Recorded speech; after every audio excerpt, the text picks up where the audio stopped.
तैयार रहिए, स्टार्ट। आइए आज हम अपने विचारों को उस दिन तक ले जाएं जब हमने गणराज्य की घोषणा की थी। स्टॉप। अपनी विकास की योजनाओं के संबंध में हमने वास्तव में काफ़ी प्रगति की है। स्टॉप। परंतु क्या हम भारत के सब नागरिकों को दरिद्रता, अभाव तथा कष्ट से मुक्त करा पाए हैं? स्टॉप। प्रकृति की शक्तियों को अपने अधीन करने और जनता के कल्याण के लिए उन्हें नियंत्रण में लाने की दिशा में भी हम आगे बढ़े हैं। स्टॉप। किंतु हम ये नहीं भूल सकते कि कुछ महीने ही हुए हमें भारत के उत्तर पूर्वी प्रदेशों में भयानक बाढ़ का सामना करना पड़ा था, जिसके कारण यातायात के साधन छिन्न-भिन्न हो गए और वहाँ की जनता को भारी हानि उठानी पड़ी। स्टॉप। निसंदेह साक्षरता प्रसार और रोगों के निराकरण के महत्वपूर्ण उपाय भी हमने सोचे हैं। यद्यपि अभी भी देश के बहुत से भागों में निरक्षरता और बीमारी पर्याप्त मात्रा में दिखाई देती है। स्टॉप। जन कल्याण की योजनाओं को हम बराबर आगे बढ़ाते रहेंगे, यह हमारा दृढ़ संकल्प है। स्टॉप। इसमें संदेह नहीं किया जा सकता। स्टॉप। इन योजनाओं के पूरे होने के संबंध में जो प्रयास अब तक किया गया है उससे भी हमें असंतुष्ट नहीं होना चाहिए। स्टॉप। फिर भी जो कुछ अब तक किया जा सका है, यदि वह बहुत चमत्कारी नहीं दिखता तो उसका कारण यह है कि अभी निर्माण कार्य जारी है और समाप्त नहीं हुआ है। स्टॉप। राष्ट्र के निर्माण में समय की आवश्यकता होती है। स्टॉप। आज हमारा गणराज्य दिवस है और भारत जैसे प्राचीन राष्ट्र के इतिहास में 5-7 वर्ष की अवधि एक स्वल्प काल है। स्टॉप। आइए अब हम विगत वर्ष की घटनाओं पर नज़र डालें और यह देखें कि विकास के कार्यों और निर्माण योजनाओं की दिशा में हम कहाँ तक आगे बढ़ सके हैं। स्टॉप। फेरा। यदि मुझसे यह कहा जाए कि बीते वर्ष की घटनाओं का वर्णन मैं एक वाक्य में करूं, तो मैं कहना चाहूँगा कि संविधान में दिए गए निर्देशों के अनुसार हमने समस्त राष्ट्र के साधनों को ऐसे ढंग से जुटाना आरंभ कर दिया है जिससे यह स्पष्ट हो जाता है कि भारत में कल्याणकारी राज्य की स्थापना का श्री गणेश हो चुका है। स्टॉप। पिछले वर्षों में हमने जो संकल्प और दावे किए थे अब वे मूर्तिमान होने लगे हैं। स्टॉप। इसलिए अब यह समझना कठिन नहीं है कि राष्ट्र किधर जा रहा है और आगामी 10 या 15 वर्षों में हम किस स्थिति में होंगे। स्टॉप। महान नदी घाटी योजनाओं पर कार्य बराबर जारी है। स्टॉप।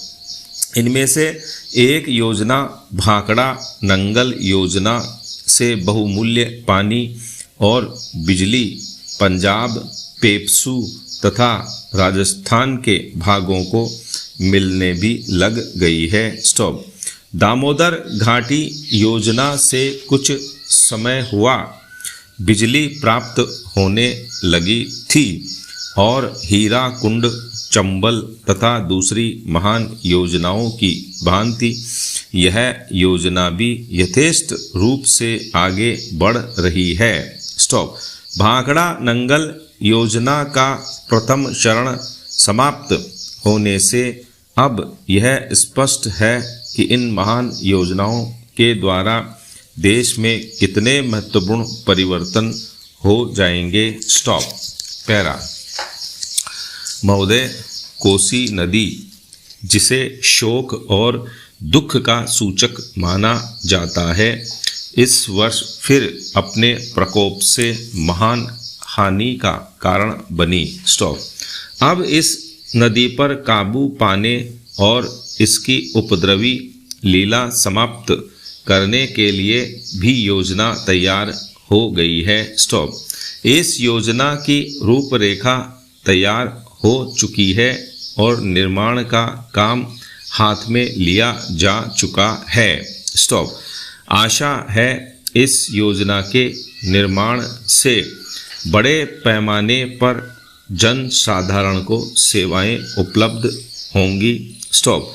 जब यह नया परीक्षण सफल होगा तो महान योजनाओं के निर्माण में और भारत की महान जन शक्ति के उपयोग के संबंध में हमारी जानकारी और अनुभव में महत्वपूर्ण वृद्धि होगी। स्टॉप।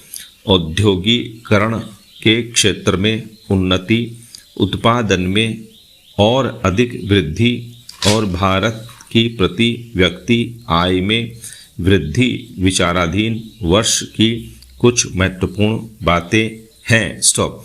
औद्योगिकरण के साथ ही रोजगार के क्षेत्र को विस्तृत करने के प्रयत्न भी बराबर जारी हैं। स्टॉप। कुटीर उद्योगों और घरेलू उद्योगों को प्रोत्साहन देकर औद्योगिकरण और रोजगार में समुचित संतुलन स्थापित करने का प्रयास किया जा रहा है। स्टॉप। यह बात सभी स्वीकार करते हैं कि यदि भारत के जन साधारण को उदासीनता और हार मानने की भावना से मुक्त करना है तो बढ़ती हुई बेरोजगारी को दूर करने का उपाय करना होगा। स्टॉप। इस दिशा में घरेलू उद्योग धंधे बहुत से लोगों को आंशिक या पूर्ण उपयोगी काम देकर इस समस्या का बहुत कुछ समाधान कर सकते हैं। इसीलिए पंचवर्षीय योजनाओं में पुराने घरेलू उद्योगों को पुनर्जीवित करने और चालू कुटीर उद्योगों को प्रोत्साहन देने की व्यवस्था की जा रही है। स्टॉप। पैरा। विदेशी मामलों के क्षेत्र में हमारी सफलता और भी अधिक है। स्टॉप। हमारी नीति, जिसे मैं सक्रिय और स्वदेश्य तटस्थता की नीति कहना चाहूँगा, वास्तविक व्यवहार में किसी भी देश अथवा यहाँ के लोगों को अपना शत्रु न समझने की नीति है। स्टॉप। इस नीति के फलस्वरूप हमें विश्व शांति के पक्ष की कुछ सेवा करने का अवसर मिला है। स्टॉप। हम प्रसन्न और आभारी हैं कि संसार के राष्ट्रों में भारत का स्थान इतना ऊंचा है।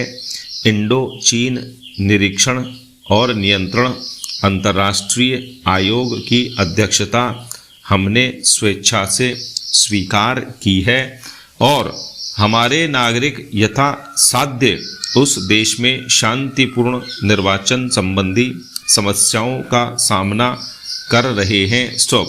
हम सभी राष्ट्रीय अथवा अंतर्राष्ट्रीय समस्याओं का निपटारा शांतिपूर्ण ढंग से चाहते हैं। स्टॉप। मुझे बहुत प्रसन्नता है कि भारत में फ्रांसीसी बस्तियों की समस्या शांति और सद्भावना के वातावरण में सुलझ सकी है। स्टॉप। शांतिपूर्ण प्रणाली की सफलता का वह एक महत्वपूर्ण उदाहरण है। स्टॉप।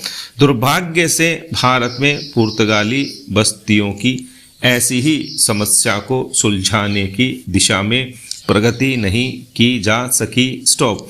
मैं आशा करता हूं कि पुर्तगाल इन बस्तियों में रहने वाले लोगों के स्वाधीनता के अधिकार को स्वीकार करेगा और फ्रांस और ब्रिटेन की सरकारों का अनुसरण करेगा। स्टॉप। जैसे ही यह वर्ष समाप्त हो रहा है, हम अपने सबसे निकट के पड़ोसी पाकिस्तान के साथ अपने संबंधों में अपने सुखद परिवर्तन देखते हैं। स्टॉप। पाकिस्तान के लिए हमारे हृदय में सदैव से पूर्ण सद्भावना और शुभकामनाएं हैं। स्टॉप।